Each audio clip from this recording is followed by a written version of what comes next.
It's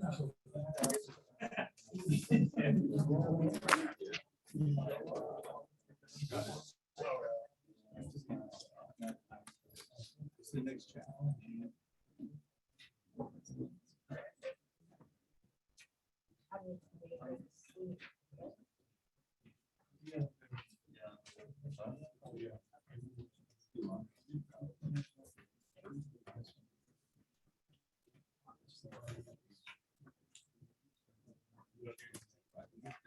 Close this door.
Oh yeah, that was packed.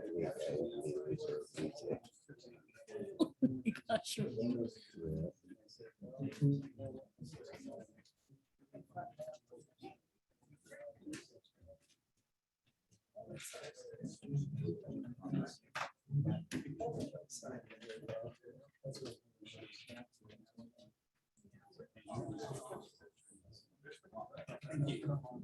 That'd be an awesome picture. Oh, yeah.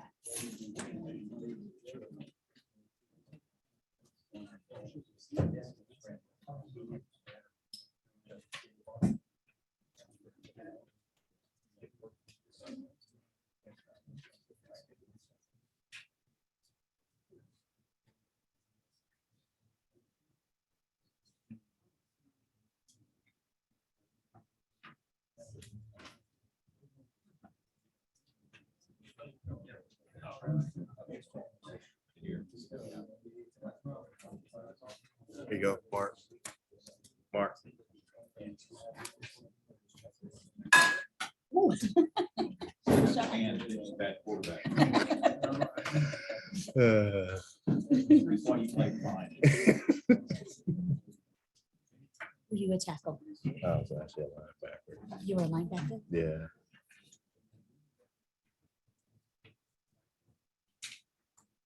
What is their job?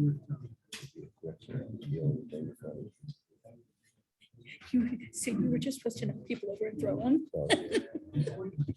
Yeah.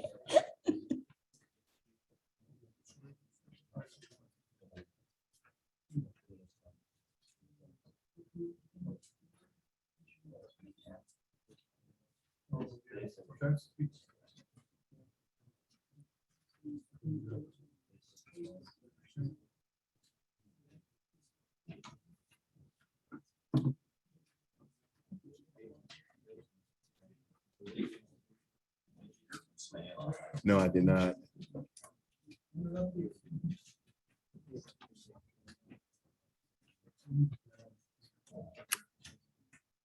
Who has the sign-in sheet? It was on the table by Mr. Poland, I believe. Did everybody sign in? Now.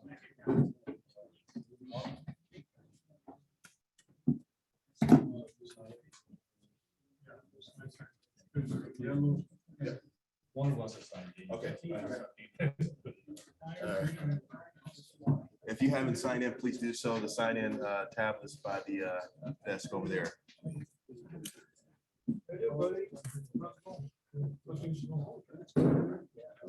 Okay, you ready to? I'm ready. Okay, we'll call the special meeting, Cameron Finance County to order on Thursday, July 22nd at 5:35 in the evening. First order of business we have is approval of the minutes, and to let you know, we don't have any minutes presented to us to look at tonight. The next, item 3, public participation. Anyone wanting to speak on any subject tonight, this is the time to do it. After public participation, the board will take up the business and there will be no public input at that time. Everybody good with that? Okay. I know there's people behind me and all around me, so, and I'm sorry that I can't turn around and look at you when I speak all the time, okay? So don't think I'm ignoring you. So let's start on the wall in front of me. We'll just move down the wall. If anybody would like to speak on anything, then now's the time to do it. Once you do, if you want to speak, you need your name and address for a recording secretary for the minutes. Okay. Anyone? Yes, sir. Jun Chung with Namo Shell with the Shell and Wendy's. I think I spoke to Dennis one time. You know, the usual norm is when you have a travel center for truck stop, or nowadays they want for a travel center, they are usually not across from school system or church, you know, or the hospital, stuff like that. So I was just surprised, you know, to see that's coming in.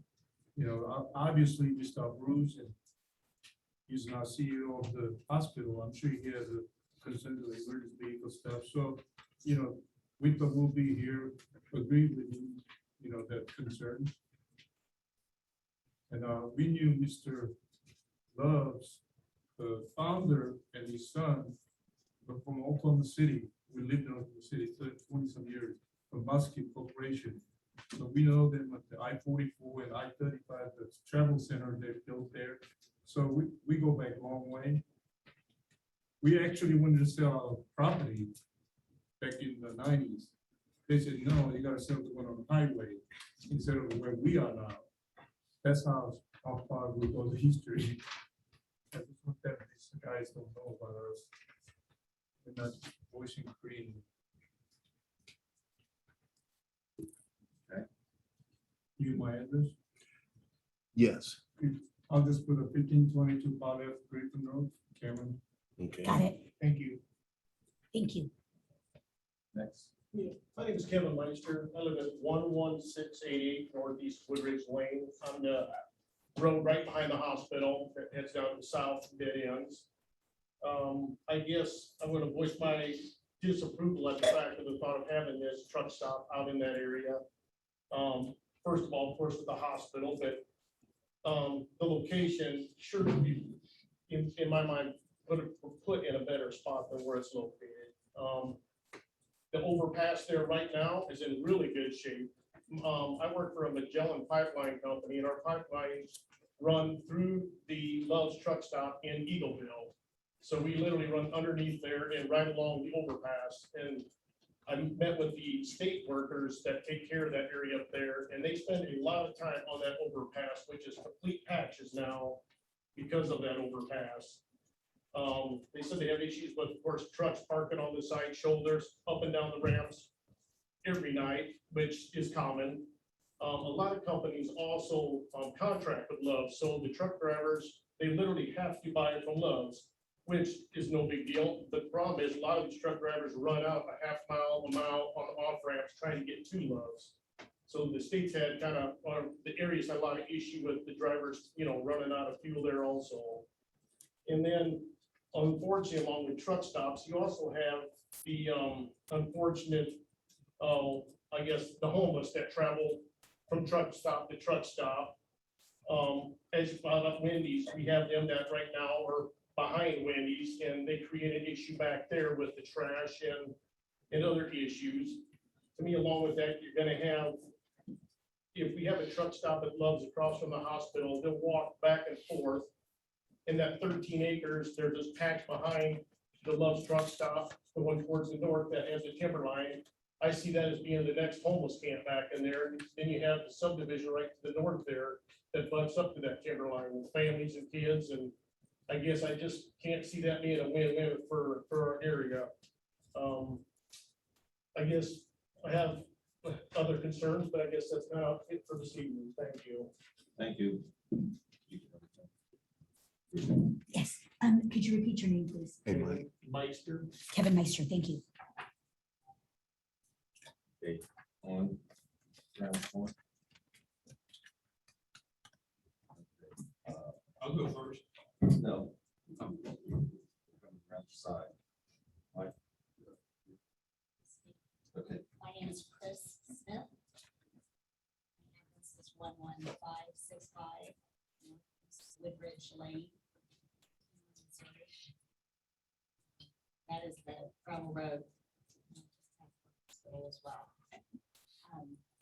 Concerns that have already been addressed, but first and foremost, public safety. Having this entrance so close to that of the hospital, I think is the number one most important concern. You know, if I have friends, family, or loved ones that need to be taken to the hospital or get to the hospital, I have huge safety concern if there's more than one truck trying to get into the truck stop at a time. I don't know how they're going to, be able to get to the hospital safely, number one. Number two, as a professional real estate agent in this community, I have multiple concerns for home values and indigent and concerns that Kevin's already addressed. Site experiences from St. Joseph's Love's truck and travel station that I'm sure many of you are familiar with, but it's not a matter of if, it's a matter of when. I think those concerns are going to bring themselves to Cameron, and as a homeowner, being so close to that location, I have personal concern for that.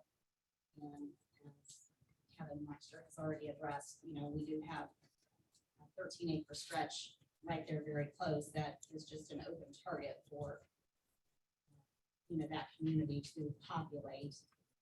It's going to be an immediate opportunity for them to collect there, right off the interstate. And I think there's other opportunities for economic development that could be brought to that site other than what we're considering. thank you. You get that. You go ahead. Yes, thank you. Harry Terrell, 10405. Northeast, I'm sorry, thank you. Two concerns that I brought up concerning the hospital. One is noise levels for the hospital. That's considered. Also, earflow.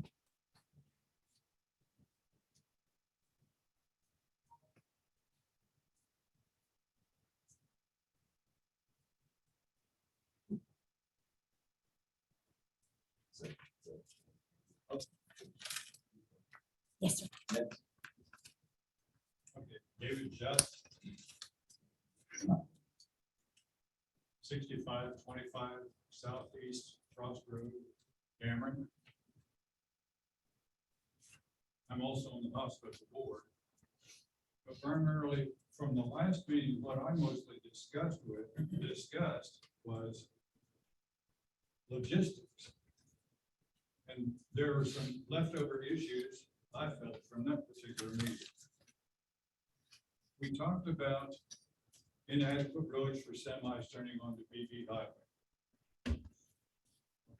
And our attorney showed maps indicating the travel of the tractor and also the trailing duals of the semi going around the corners. Now, I also mentioned that, or asked the question, has anyone seen a semi coming up northbound on I-35, getting off on Route BB and turning east? And no one raised their hand. I have. and I'm probably not the only one that has, but I can assure you, they take both lanes when they make that corner.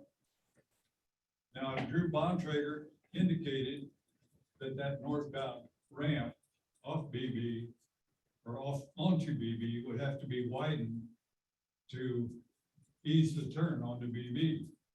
If that occurred, Jones Road access would have to be closed. Closing that access would close the west access to the hospital's emergency room, the dialysis center, and physical therapy. In addition, landowners south on Jones Road would have no immediate access to BB Highway. Now, what they would have to do is go down and find a road that goes east towards Sloan's over to, I think it's the County Line Road, and then come back around, which would be almost anywhere, at least 4 miles out of their way, just to come back to get into town. Either that, or they wanted to, all the way down to Wallace State Park and pick up, a hard service road.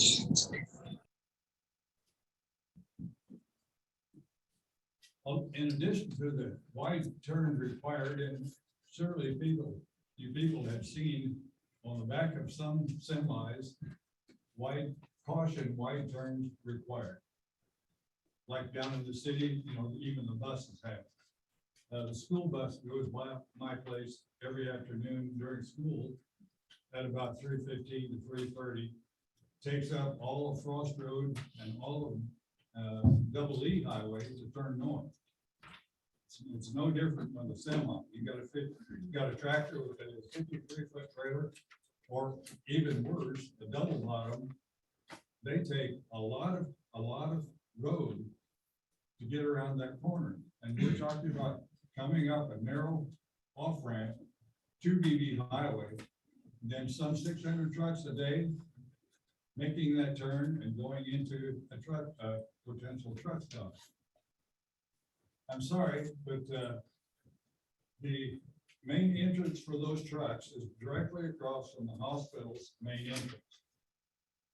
Now, those trucks, well, okay, you've seen what has happened up at the Shell truck stop, or I hope you have. If you haven't, I'd be happy to go with you to look it over. The only thing is, I'd want to drive your vehicle because that road is so torn up. Okay, if that road gets torn up, remember it's not concrete down through there.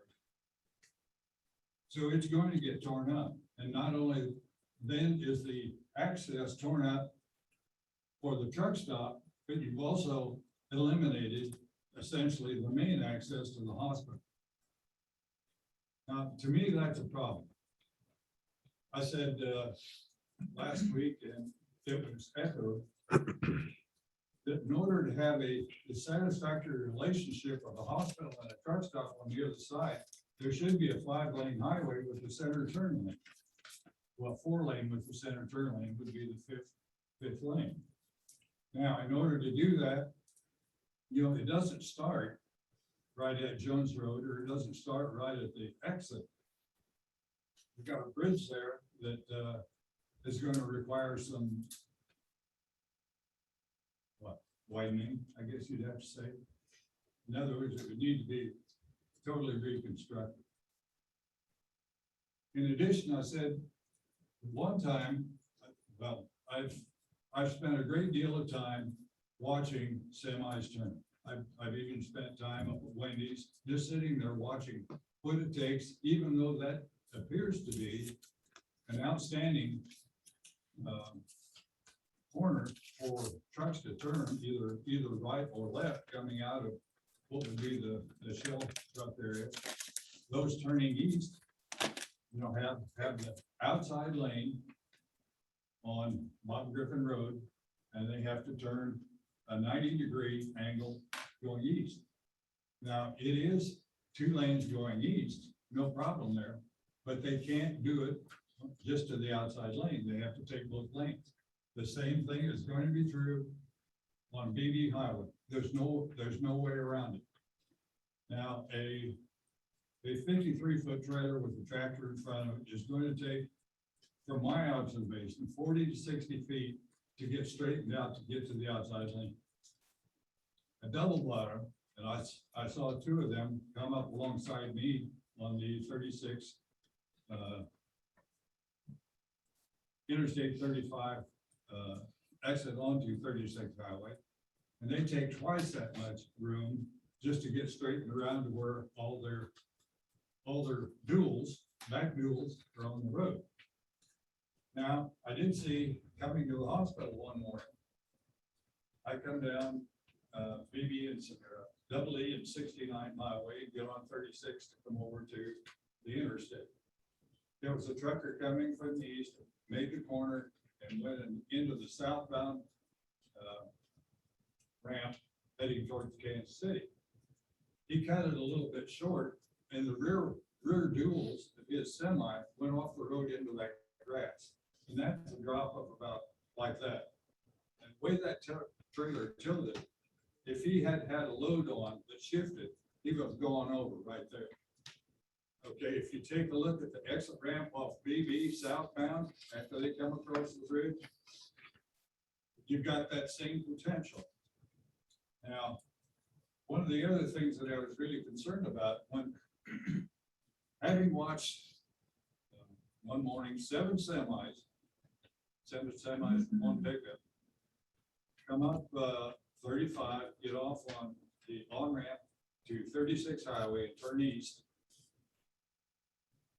As long as they can see west, they don't care whether there's a stop sign or a red light there, they barrel through that intersection. Now, if the same thing happened on BB, and let's say some poor farmer about 78 years old was coming down from the hospital that had just been to his cardiologist or whatever, when those trucks come around the corner, the second truck can't see until that first truck gets over into what should be this drive lane. Somewhere along the line, I predict there's going to be a serious accident. If it's that old farmer, that'd be me. And I just assume that not happen. Now, there are any number of logistical problems.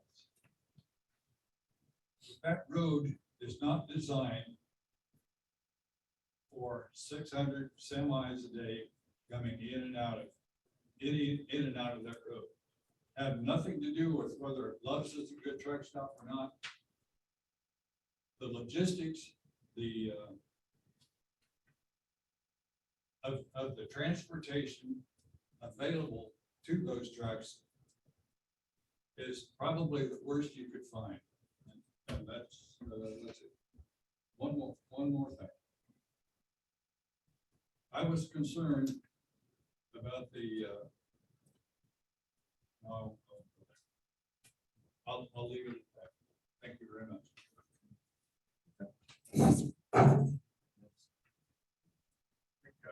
Mr. Griffin took out all the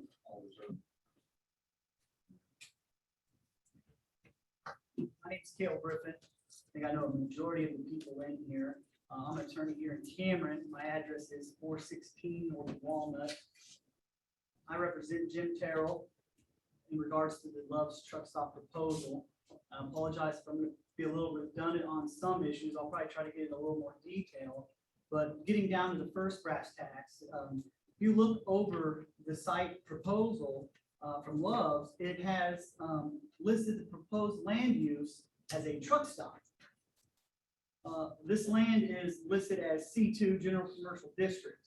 C2 permitted uses are anything in C1 Central Commercial District, and then there are further enumerated permitted uses in C2. So if you were to look at the permitted uses in C1, which is Article 17, and C2 is Article 18, it's pretty specific in spelling out the uses for these commercial lands. What is troubling to me is that you don't find that a truck stop is a permitted use in either C1 or C2. I believe it was the city's intention to leave a truck stop out of the permitted uses, such as the one proposed here. And I know that because it isn't listed there. Because a truck stop is not permitted in either C1 or C2, Love's would then have to get a conditional use permit.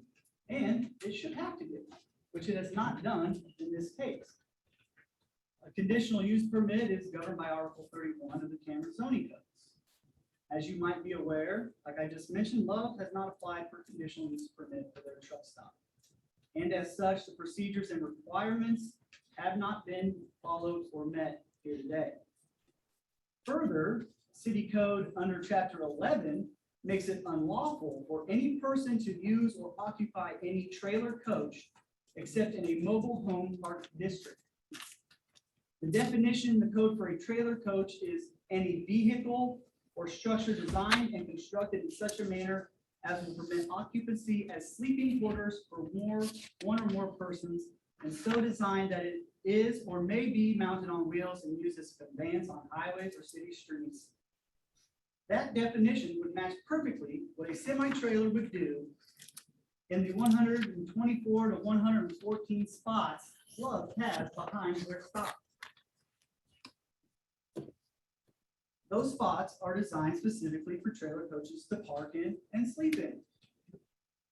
The city code prohibits that exact thing. Given all this, it's not proper for the commission to even consider Love's site plan for approval at this time. But if you would indulge me a little bit and pretend they've applied for a conditional use permit and they weren't in violation of Chapter 11, Love's would still have to meet certain requirements when a conditional permit is in use, when they apply for one. And that includes that the location of the proposed use is compatible to other land uses in the general neighborhood and does not place undue burdens on the transportation and service facilities in the vicinity. Also, the location of the proposed use will be served by streets of capacity sufficient to carry the traffic generated by the proposed use. Like I mentioned, I represent Jim Terrell, who has owned his residence just east of the hospital for 45 years now. Mr. Terrell has worn many hats in his life, and I would refer to him as a savvy businessman. He's very much in favor of economic expansion and development here in Cameron, but he also knows when something isn't just going to work. Take this proposal from Love's on their truck stop. There are many concerns Mr. Terrell has regarding this proposal and how they would meet requirements contained in the conditional use Article 31. I'll just briefly touch on this. Number one, vehicle congestion. With no improvements or existing infrastructure, there's major hesitation for this plan. Even with improvements, we're looking at major safety issues, such things as increased accidents at that location. Noise is going to be a key problem. With 114 truck parking spots alone, it's a lot of large trucks just sitting there idling at all times of the day. There are also going to be major health issues with a reduction in the quality of air this community is breathing in. There'll be continual road and bridge damage, which is going to need to be repaired. With these increased harms, traffic congestion, accidents, road and bridge damage, noise and air pollution, there's going to be a strain on our other city agencies, the police department, public works, street department, emergency responders. Where does this funding come from and how do we sustain it? Number two, crime inflation. I think it's common sense that there's going to be an increase in crime-related activities with this new plan. Majority of the people that will be using this potential new truck stop will be transient. People who don't have the same interest and mindset of the residents of this community.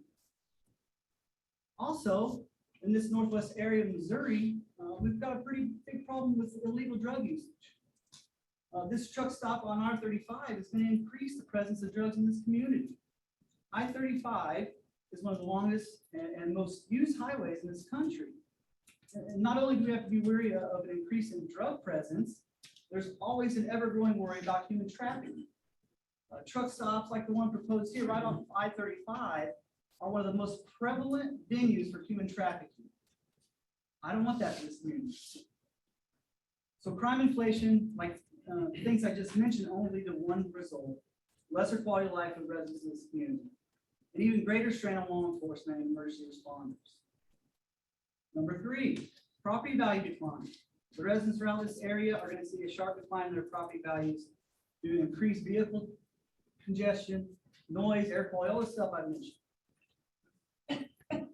The city really needs to look at its own land that it purchased not too long ago, just to east this proposal. Our opinion that's gonna negatively affect that area due to concerns we're bringing up. I wouldn't really anticipate any new businesses wanting to develop out there because of the curious and this trucks off the green. Number four, more specifically, the site plan that I need some answers to is this detention pond. I don't know a whole lot about detention pond, whether it's gonna be wet or dry, but what runs into that? Where does all that water go? What will it smell like? Will it affect the water quality? Wouldn't that be a breeding ground for mosquitoes and other bacteria that causes diseases? Is it a drowning hazard?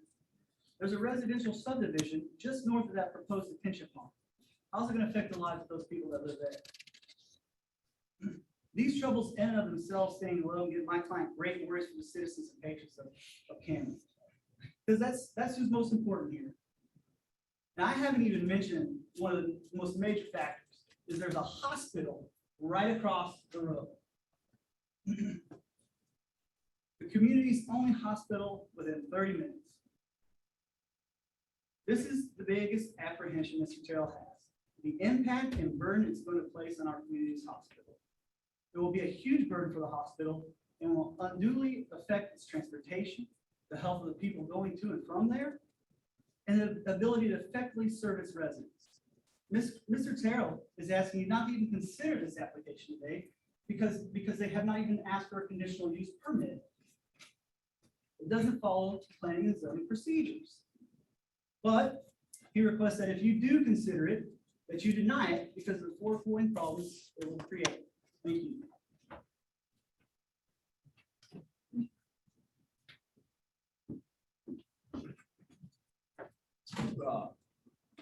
Blaine Markley, counsel for the hospital, law firm Spencer Payne, Overland Park, Kansas, 6201 College Boulevard, Suite 500.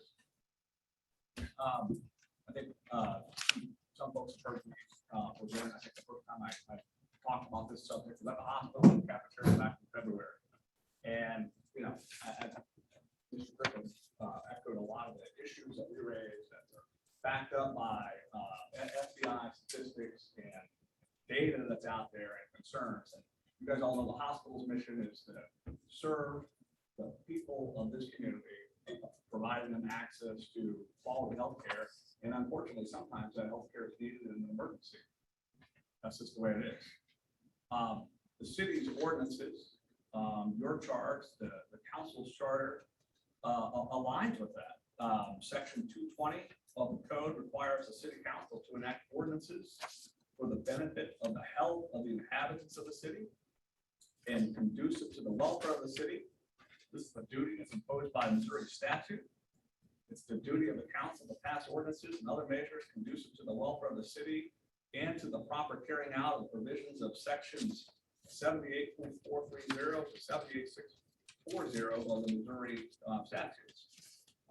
Section 2111 of the city's planning and zoning charges of the code charges the city's planning and zoning commission to promote the sound principles of health, safety, morals, and welfare of the citizens of the city. And I know you all do that, but it's important to bring that focus back to every proposal, every site plan, everything that this committee is asked to opine on.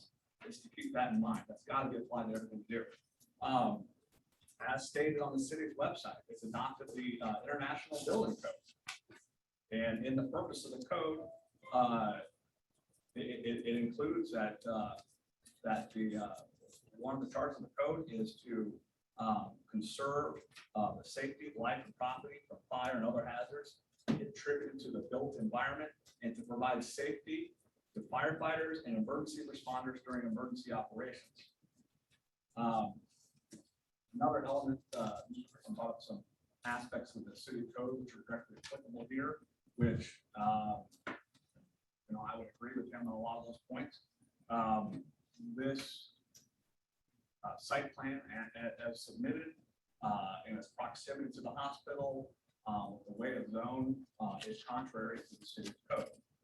In addition, there's a specific ordinance in the city code that makes it unlawful for a driver of a vehicle to cause and emit unnecessarily loud noise near the hospital. And I don't know if folks have had the pleasure of looking at the traffic study, but we're not talking about 200 vehicles coming through and crossing this bridge, which was constructed and engineered in 1963. But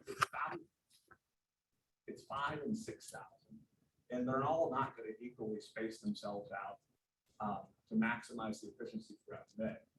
They're going to come at peak times, and some 35% of those are going to be heavy commercial vehicles on an infrastructure, a bridge, the roadways, the exits and on-ramps, and everything around there that was engineered and constructed in 1963 standards.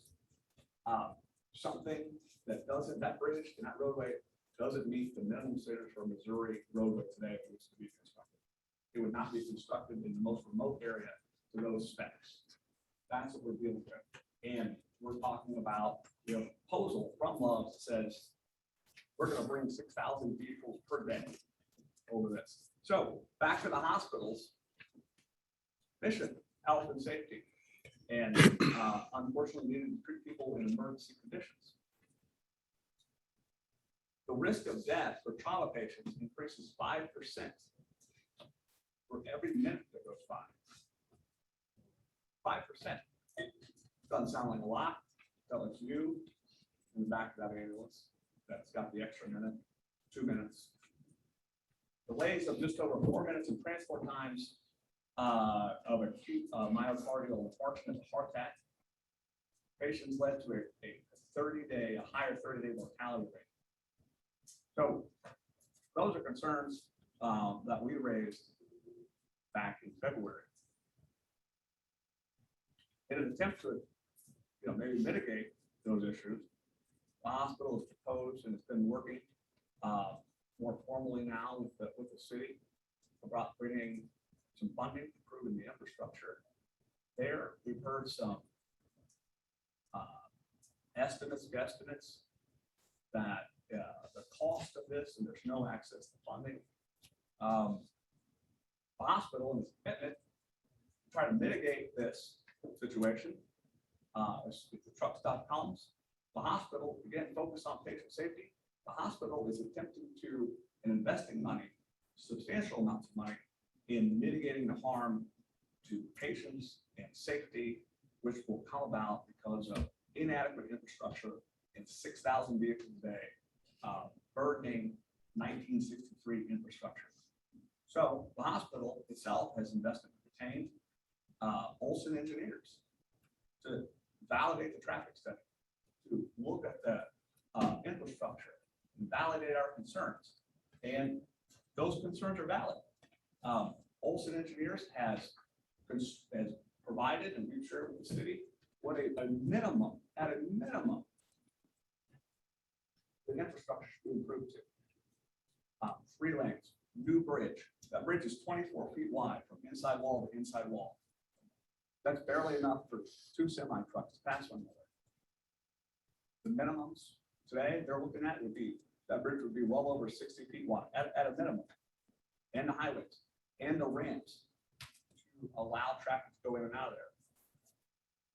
Seems like pie in the sky. It's not.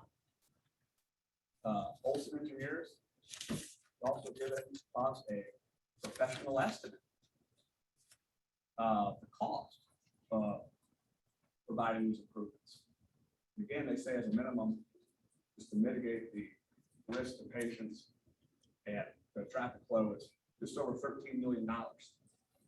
Sounds like a ton of money. It is. State has repeatedly said that it would match up to 50% of that. Millions of dollars that's available. Lowe's has suggested that it would do a transportation development district, something else that would raise in excess of $1 million. So without much effort early in the process, we've got the half of this thing reasonably funded without any effort. And this has all been done and funded by, with some help with the city, but this has all been done and funded by the hospital. Not because it wants to see more roadways, but because it's concerned about its patients. So the hospital is investing money outside the hospital wall, money to be invested in, cath labs, new equipment, all the resources for patients. But our concern for patients has gone outside the walls of the hospital. This isn't just talk. The city, the hospital is spending real money to get this done, and it's a concern. So with the amount of time, the hospital's investment in getting this thing, engineered and getting an estimate, working with the funding, which is real. One major concern with the site plan, coming back to the matter issue, is we see no accounting in the site plan that's been presented for improvement of the infrastructure. Not with the way it's positioned, there's not room to widen the highway or to perform or provide any of the infrastructure improvements. And not having those infrastructure improvements, Mr. Griffin mentioned that before, the city has a substantial investment down the road. Industrial park. Not improving the infrastructure is detrimental to the city's investment and for everybody else who has a vested financial interest, be it real estate or otherwise, along that stretch of road. That property becomes less accessible and dramatically less valuable from a commercial standpoint. But that's not the hospital's concern.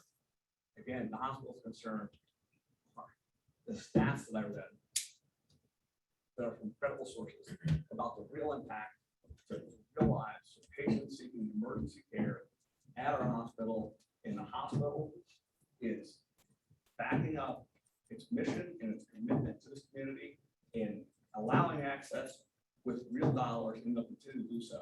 And I hope that the city and everybody involved will continue to be involved in that. So thank you very much. Anybody else?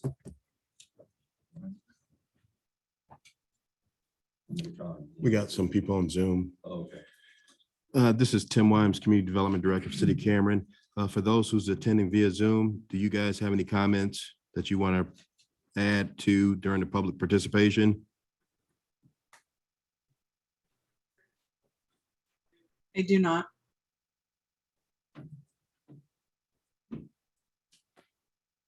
Is our city attorney? Not to my knowledge.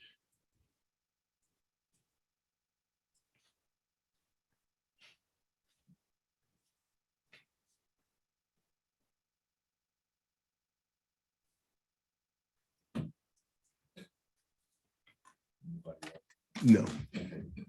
We'll close public participation, old business, see none. New business is site plan preliminary plat approval for application of Love's Trucking. At this point, this board is going to basically look to see if this preliminary plat fits the rules and regulations of the city. And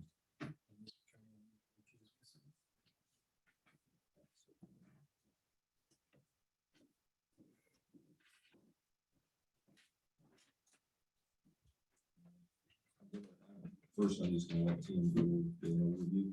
Please. Okay.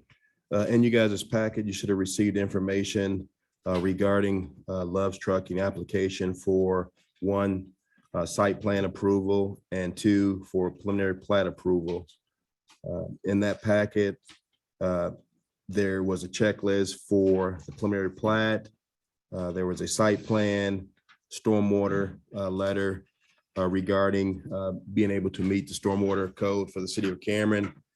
For stormwater, for those you don't know, any developers required to submit a stormwater analysis.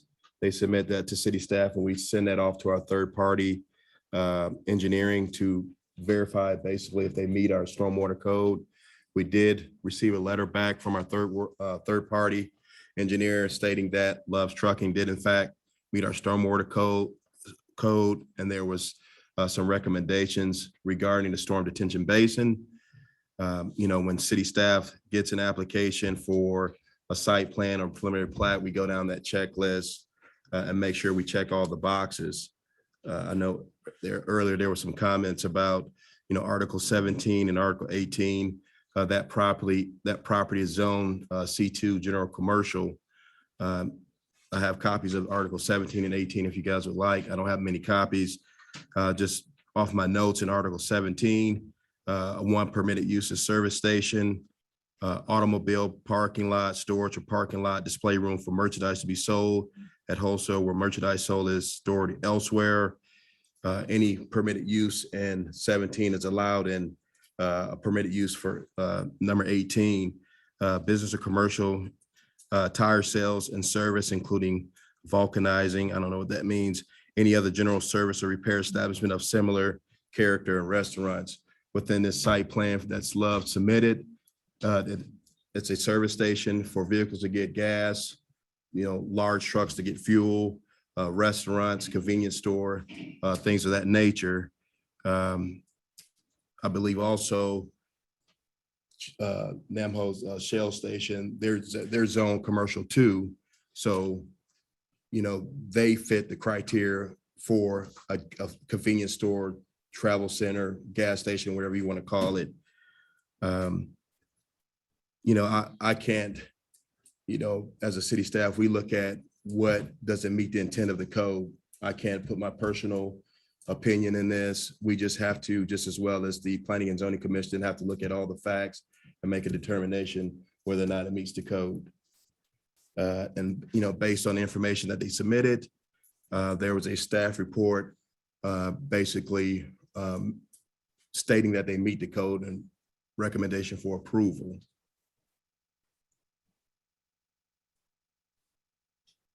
So what I'll do now is just comments from the board.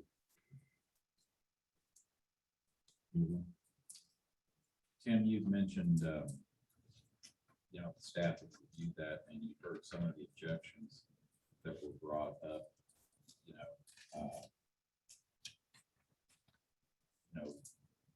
are there any of those objections that the staff hadn't considered? I can tell you this, as far as the road and the bridge, not being able to handle that type of traffic. We actually had a meeting today with some interested parties, Clinton County. I believe there's representation from the hospital, MoDOT, city manager, city staff is there. There is a preliminary plan out there that they're working on trying to address, the 4-lane proposed 4-lane traffic by Olson Engineering. I think part of that meeting today was a discussion on how do we fund it. So it's going to take a effort from all interested parties to come up with a way of funding that to address that issue. But city staff has reviewed this. We worked with MoDOT on a traffic count study that was done. I don't have that information in front of me. I believe that the traffic count study basically showed there was less traffic in that area as opposed to, I think it was like 4th and Grand. Am I correct, Steve? Somewhere around that area. So, I mean, like we get information from other entities and, we look at that. So like the traffic study that MoDOT did compared to like, what have you seen the Olson's traffic study? I have not been able to look at that. It sounds like there's big disparity. Yeah. I mean, I haven't seen that, so I couldn't speak on that. Do you have access to it? Have you received it? I Have you can- had the time to look at it? I have it, but I don't have it with me. And where the other truck stop is, Mr. Chung's truck stop, that's also zone C2, correct? Yes.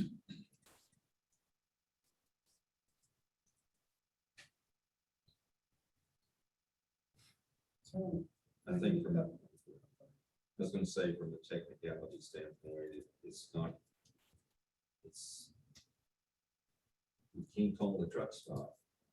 It's called Love's Travel Stop and Country Store. It's not called a truck stop.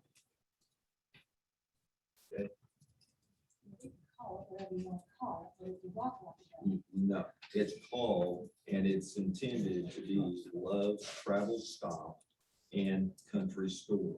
That's the name of the business. Correct? Yes.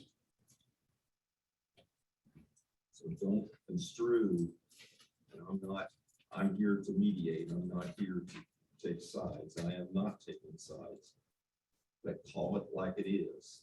Walks like a duck, it is a duck. Okay?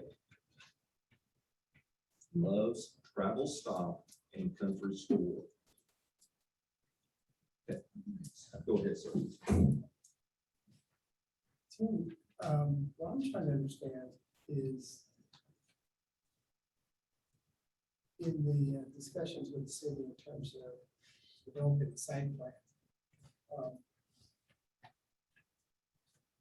It's not unusual in a lot of areas that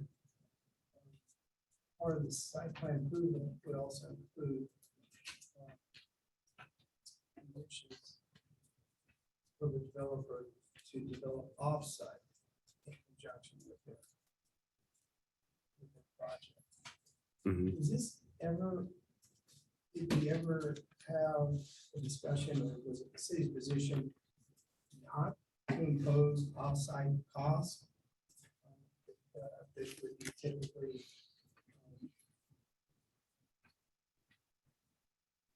things that would impact the area. Yes, we've been in contact and working with Love's as far as, talking about the roadway traffic. And I believe they were willing to participate to, like, I think they were wanting to add a turn lane to remediate some of the traffic or the backup traffic flow in that area. I mean, I think It's- that's what I'm trying to get to, is generally I see that as those offsite conditions are a condition of the site approval. So, I mean, I kind of get where you're coming from. We've had conversations about some of the concerns. But once you do the site approval, then you've kind of locked it in, and then whatever kind of conditions. Yeah. What leverage would the city have later on to say, wow, this is, there are a lot of offsites. That normally would go with this. Now, if you're in California or something, they conclude studies for, you can't build a house until there's enough roadway, water, school infrastructure. It can develop, but this is kind of on the lean side of what was required of the developer going into this deal to get this. That's what I'm trying to Yeah. understand. Like when the site plan is submitted, we look and make sure that whichever location that are developing, that it meets our code. That's our first intent and purpose to do that. We've established relationships with developers where, something may not be a part of the project site, but to make the project better, they were offered to do other things outside of the project. I don't think we have the authority to require them to do that, if I'm answering your question correctly. It's sometimes called property zoning. Yeah. I'm just wondering what kind of discussions have been held and you're saying they're ongoing. Yeah. Steve has been more in contact with, it was formerly Alex Fuller, was a representative for Love Trucking. I believe they were talking about the whole turn lane issue, trying to address that. In fear of the backup traffic flow off in BB Highway. And I believe, Steve, correct me if I'm wrong, that they were in agreement to do something to be a part of, correcting that issue or that concern. Well, sure, I'll be happy to speak for that. The traffic study by MoDOT said that no more traffic conditions were required. But as a gesture of goodwill, Love said that they would be willing to put in an extra turning lane to try to help alleviate some concerns for additional traffic. Did, were you with? I don't know who you were. Steve Cameron? Yes. I guess my condition to that remark, to that statement is that, you know, if you meet the standard of the state, a lot of times you use that as kind of the gold standard, but it doesn't necessarily represent good development as it relates to the city per se. Mhm. But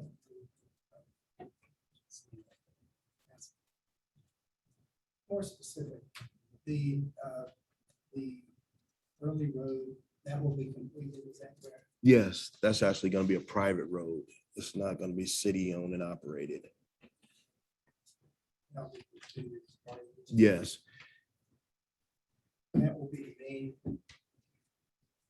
ingress, egress for trucks, is that correct? correct. So the automobiles would be entering in the other. Yes, there's a couple entrance leading into the main entrance to the gas station facility. But there's also a road where the truckers were used, which is early road leading back to the fuel stations and the repair shop in the back. And can a truck, it seems like primarily they're going to use early road, but will they ever enter the first entrance? No. Or that's That's there's all no way out of pedestrian. that area? No, that's pedestrian traffic. Only way a truck will be entering in there if they were fueling up the pumps.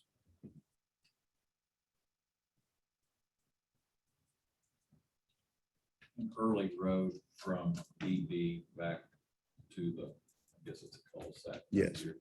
That's all private road. Yes, correct. Yep, private road. No city, no state. No. There's a state right of way at the entrance of the early road, but beyond that, it becomes a private road. Do we have a condition as the standard of that road initially? If it was being if it was a, City street, yeah, there are design standards. private road. So we don't have any design standard. If it's a private road, they can build whatever they want. It'd be similar to the other development, the senior patio homes. That was private development, but that developer designed those roads to the city's APWA standards. Basically, if the city ever wanted to take that over, it was designed to those standards set by the industry. And I guess were there discussions on the standards? I mean, the only reason why I'm asking is it just, it seems like the road would be substantial and there would have been some conversation with private road.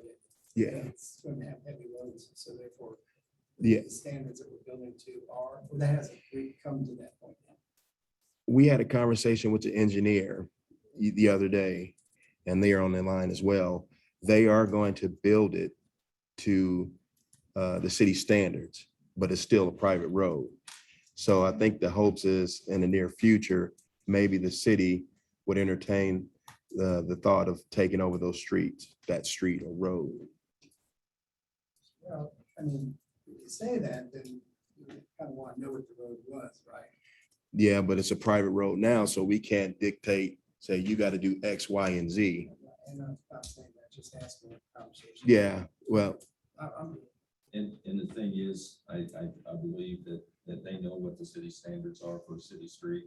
So it's their, if they're entertaining that at some point in time, 6 months down the road or 6 years down the road, they're gonna build it today to meet today's current standards of the city street. and also if they petition the city to take over those streets, the city's gonna inspect them. If they're not up to city codes, then the city it would be in the best interest of the city to take on that responsibility. Is the reason why this is a private road is because their business, is access, and so this allows them to maintain that access to a standard that doesn't impede traffic. Correct.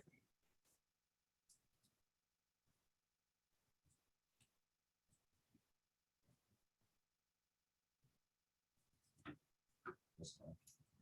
I have a comment that might be considered inappropriate. I'm gonna find it in code.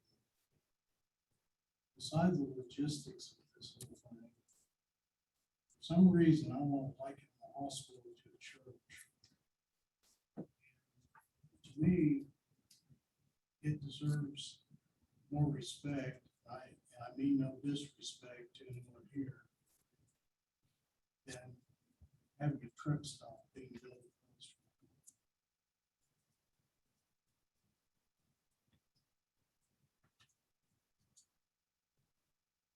Okay, so here's what I want to do. I'm going to say this up front. Then once we discuss that, then we're going to come back. I got something else. I've got my second. As you look at the site plan in front of you, let's at this present time put site plan in your head. Do you see anything wrong with the site plan?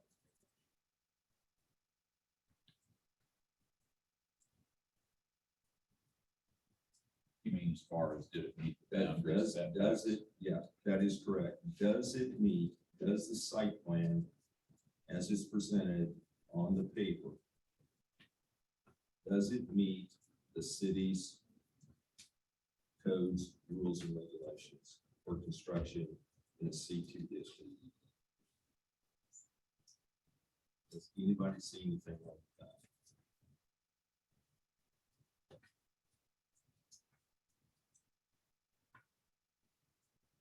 While you're looking, while you're thinking, I just put in mind that because this board, along with city staff,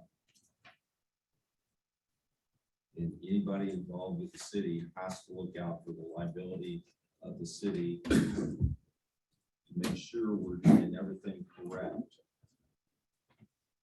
before we make a decision, because we have that responsibility to the applicant that we are right. Okay. And if we are not, then we have that responsibility to back up and say, look, okay. So we've been looked at tonight, you know, it's not legal, it's not right, we're violating our codes, we're running the board here. I won't challenge any of that conversation. But we have to, on our part, we have to make sure that we are right, okay? So the first thing, like I said, it is zone C2. It has been zone C2 since October the 6th of 1998. It's when it was zone C2. So, because I heard the answer to this at the meeting that I was at the hospital. When was the hospital built? 2002.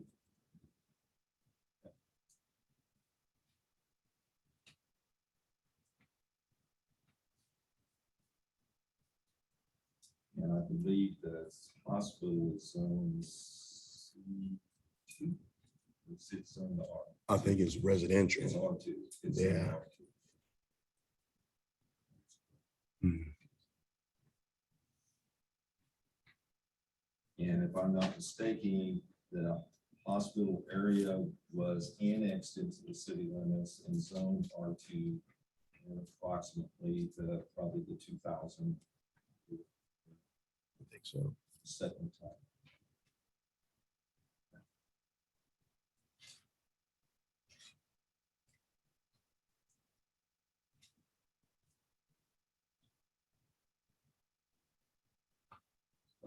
Both sides. Okay. Any of the board, you see anything, if we're just looking at the plat that you see?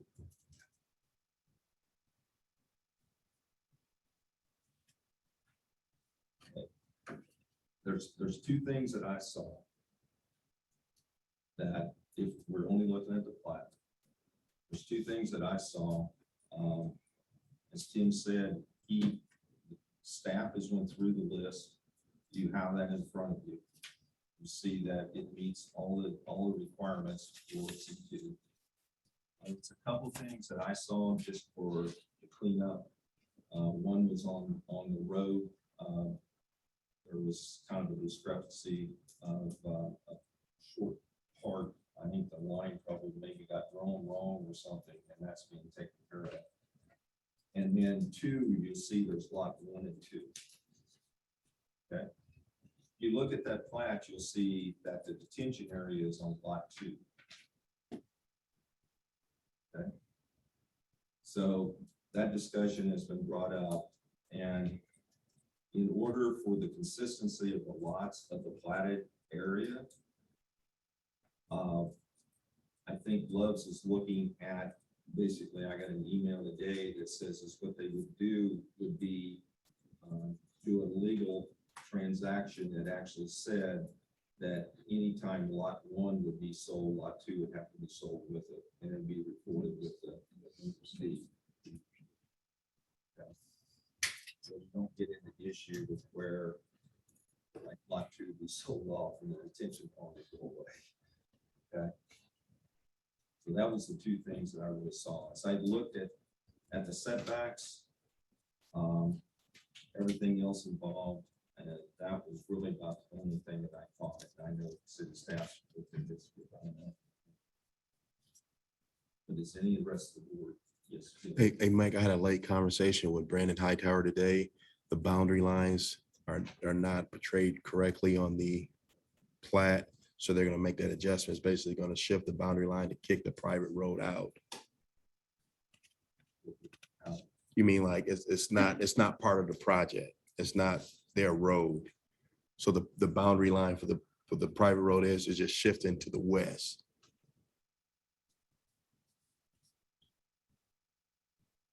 And so they're gonna have to make an adjustment. To Yes. the plat. Yep. Anything else? Okay, here's where I'd like to go with this. This is just my suggestion. That's the board. Being of the comments, and I've said in a couple of these meetings, and I've heard the same thing twice. And I know I have said with the city attorney, and I've heard the city attorney's comments also. But the comments that was brought up tonight from the interested parties, I would like to have time for Patrick to evaluate those comments and make sure that it's right or wrong. I'm not an attorney. Okay. I don't want to sit here and create an issue where I get some, the city in trouble, Love's in trouble, anybody in trouble, our feelings amongst anybody. Because I'm going to guarantee you somebody's going to walk out of here. Everybody that's sitting behind me, in front of me, and beside me, there's going to be people walk out of here that's not going to like what happens. I know that. I've been here too many years. Okay. But we have to do our due diligence to do the right thing. Okay. And if it meets the codes, the rules, the regulations, that's what we have to look at. So that's why I would like to ask the city attorney to look at that information that was brought up tonight. And if I could, I would ask that, I think Mr. Griffin had a list of things, if we could have a copy of that list, so our attorney could look at that. That was your concern. Yeah. And I, if you could do that, I'd appreciate it. Okay. And being that Lowe's has to make an adjustments on the plat. And it gives some time to look at it. I want to be correct. I think if we have, I believe I don't think, I know, I believe that if we have all the correct information, no matter what the end result is, then I know for myself, I'll walk out of here with a clear conscience that I made the right decision. So, I mean, that's my opinion. That's what I would like to get. The rest of the board, you let me know. I'm fine with their plat and their site plan with the inspection of those 3 items. The way it sets on the land, basically, because that's what we're looking at. Does the plat set right on the land? Okay, yeah, I'm good with that, with those 3 exceptions. But the other, I want to be sure, and I want to have our legal counsel be able to advise us. So when we were doing anything, well, just for everybody here, this site plan and this review, once this board makes a decision, then this decision does not go to the council. It is decided here. It's a 1-step process. Council does not act on this. I give that on that. We don't want to paint the council into it. That is, okay, I misunderstood. Yeah. But just for everybody involved, whatever this board decides, when they decide, and they will decide, then it's a 1-step process, and then it'll move on. Council will not review it. Council will not make a decision. They will not, I mean, you go talk to them if you want, but they don't have any authority over our decision here. That's the way it goes. Is set.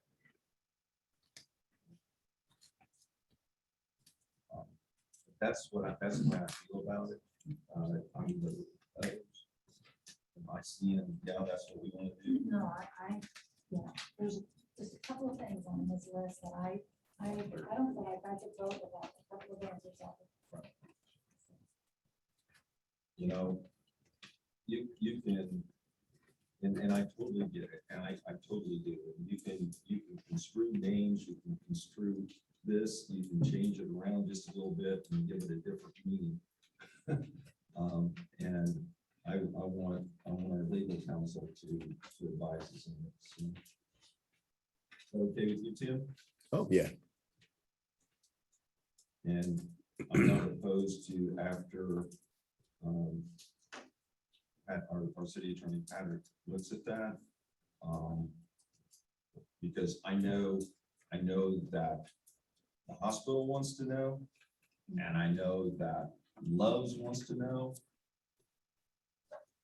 And I don't want to hold them up, so I'm not opposed to like doing another special meeting. Okay. If the rest of the board's okay, and if we get it done within, let's see, if we have another week in this month, even the first. Give them next week. Okay. Kind of. Can I ask them? Yeah, sure. Hey, Brandon,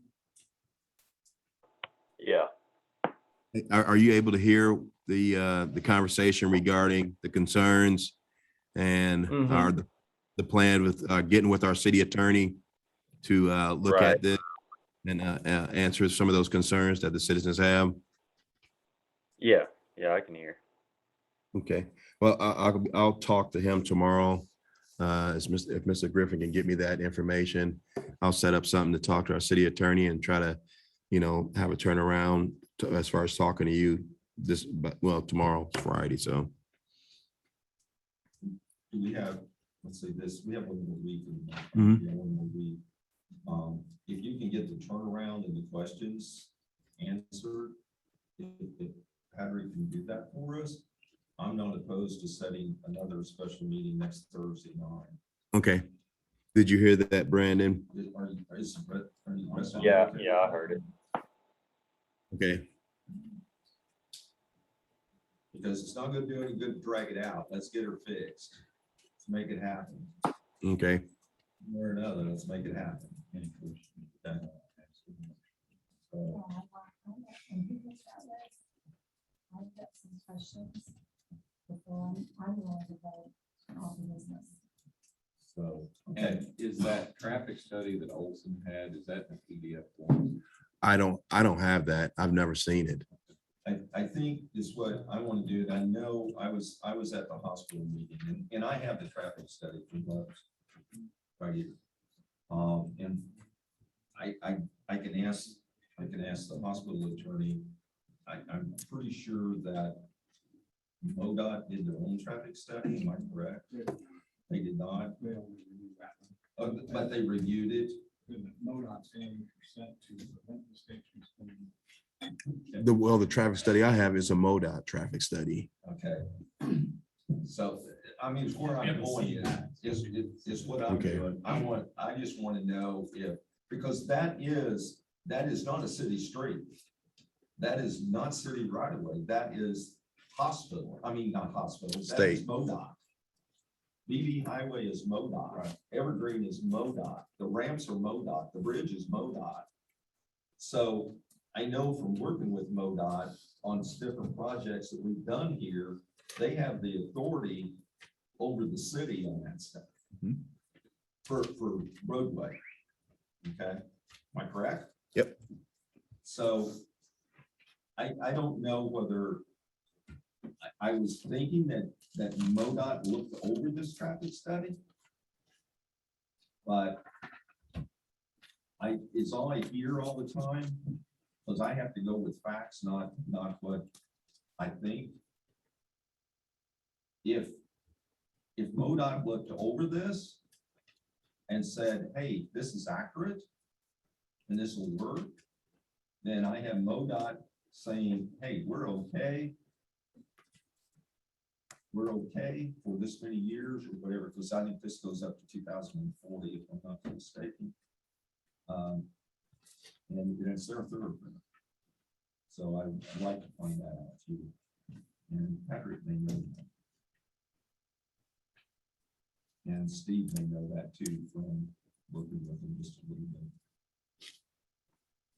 So, yeah. So we need a motion to. I would just, yeah, we would take a motion to, and then continue our site plan review for Love's Travel Stop at Country Store. And preliminary plat. Preliminary plat, site plan. I believe Patrick said you had to make the motion for each and the one separately. Each one separate? Mhm. Okay. Okay, we'll motion for the, to continue the preliminary plat for Love's Travel Stop and Country Store.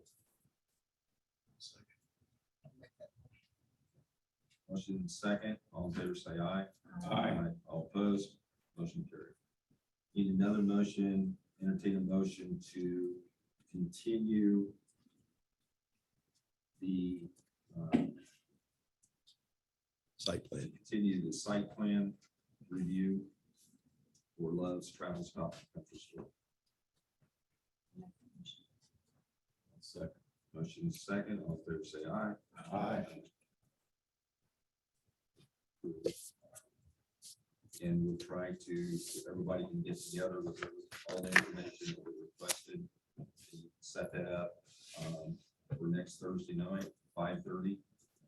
And let's, if we can, let's try to do it up in council chambers, so these people aren't looking at my back and I'm not able to look at them. The only reason we were down here today, because tonight. Yeah, and I got it. Yeah, I understand. There's two things going on tonight, so that's just the way it is. It's not because we put you back there. Okay, Same time, Good. 5:30. and you'll be in contact with, I don't know who your contact person is. This is the list. So he's gonna give- Can we see that listed? It'll be, it's what you need to I'm do, gonna is just ask get the it to Tim. questions from that. You can get it to Tim, and Tim will get it to.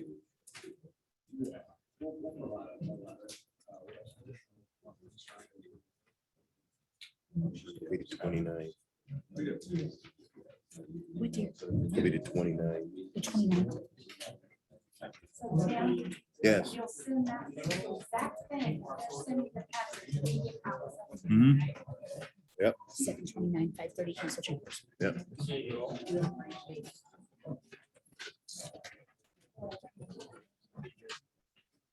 Based on this right here.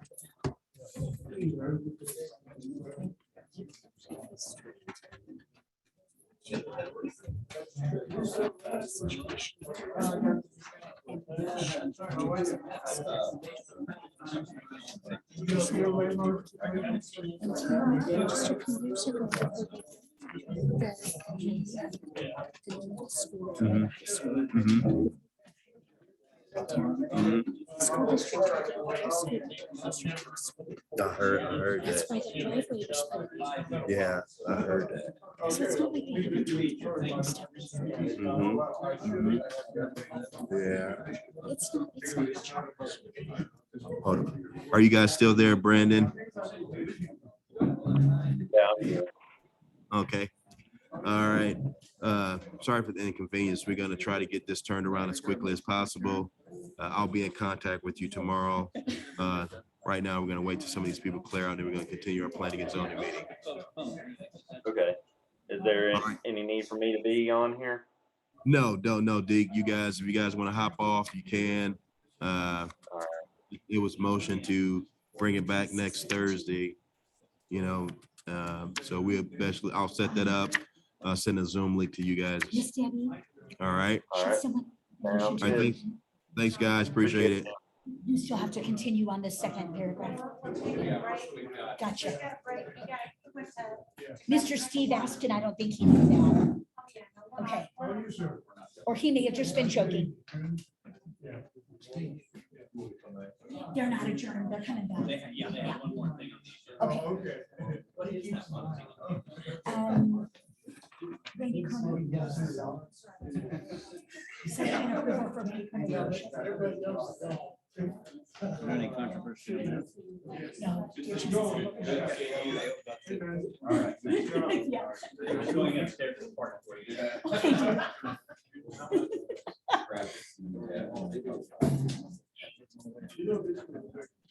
It wasn't a part of the city.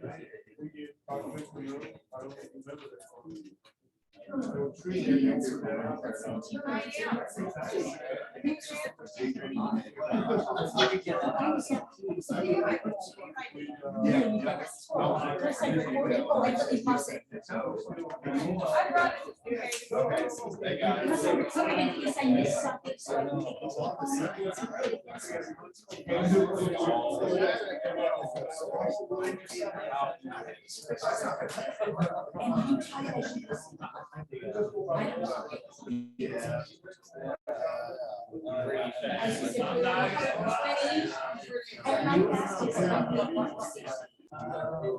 Maybe 60 months. So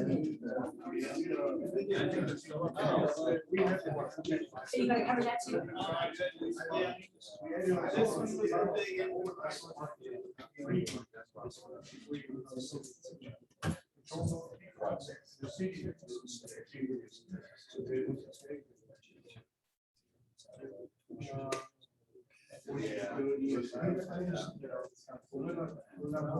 Anybody need water or anything? Water.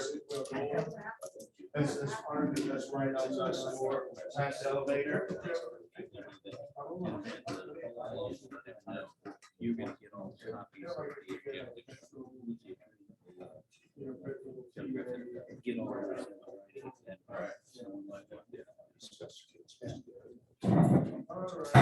And the other thing. Yeah. Correction. They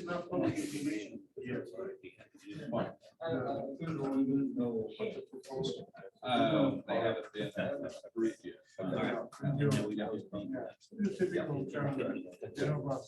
All right.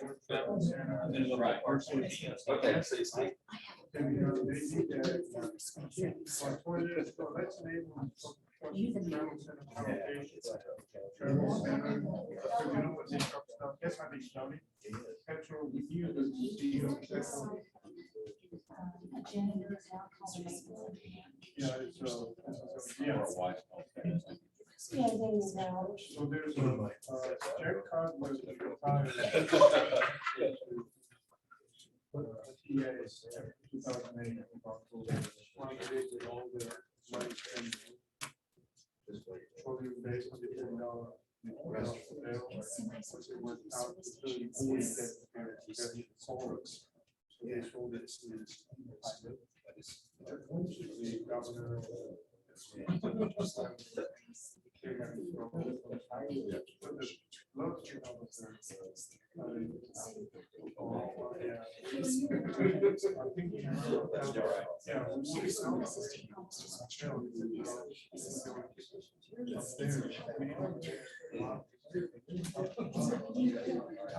Yeah, that's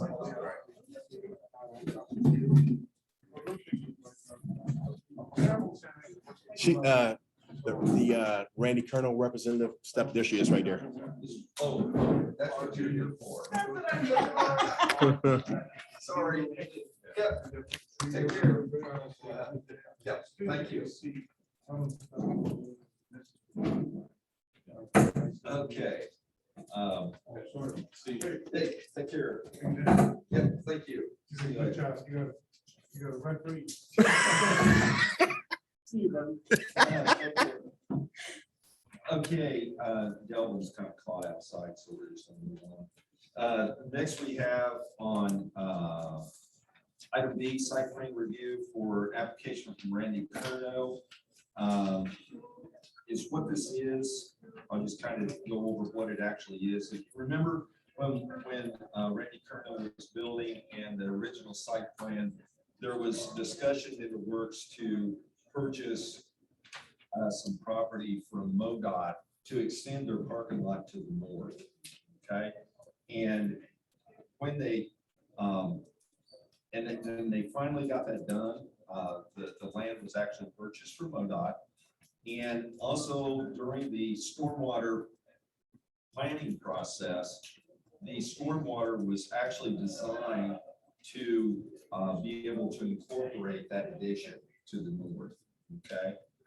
And so tonight is what they're doing is asking basically just to amend the site plan that was original that the board approved to include that piece of the parking lot that they acquired, or a piece of land that they acquired that they want to put a parking lot on. Okay. So Tim, you have any other information? No, you pretty much stated the purpose and intent.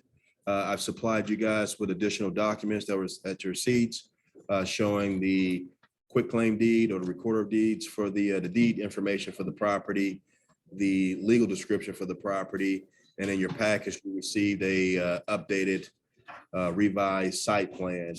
And like Mike said, anytime there's a amendment to the site plan, it has to come back before planning and zoning for approval. They incorporated the former MoDOT right of way.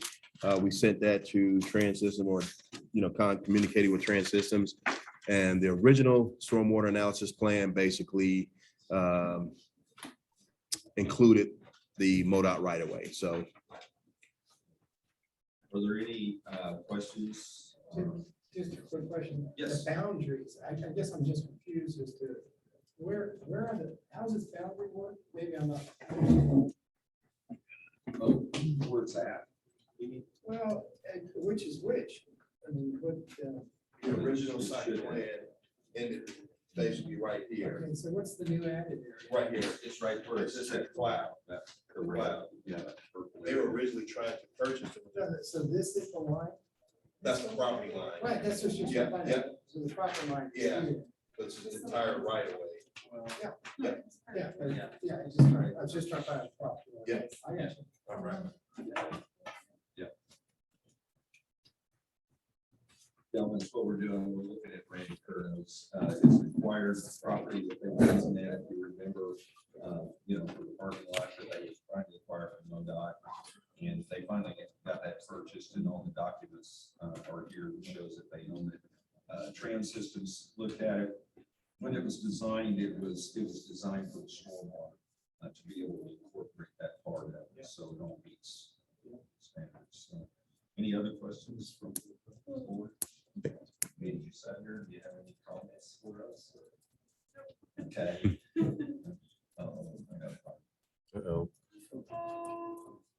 Uh-oh. Okay.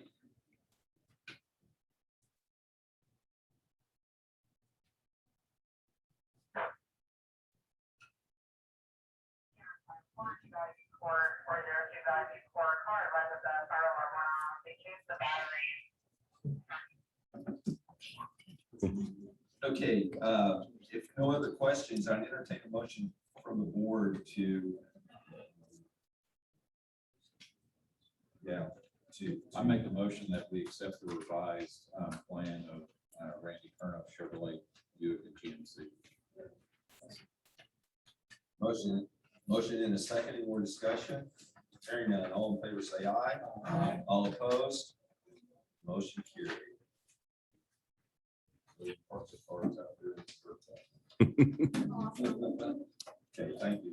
No problem. Do you guys need anything else from me? No, we're good. Thank you. Thank you. Okay, we don't have any other matters unless you do. No, I'll just gather the information and, I just do like a distribution email list. And you guys have the same information I have, and then we'll go from there. So we'll be, we're gonna have a special meeting. Well, we can set, get everything in by next Thursday night, 5:30 here. It's here. There's a lot of questions, comments. What I want to do, I want our city attorney to look at all that and make sure, I don't want to make decisions based upon that. I want our legal staff to look at that before this board makes a decision. That keeps everybody, and I, like I told them, I think, there will be people walk out of here that are not happy. Okay, but at least when they walk out of here, if they aren't happy, some's gonna be glad, some's gonna be happy. When I walk out of here, if I have a clear conscience because I made a good decision based upon information, that's what I have to do, and I have to walk off.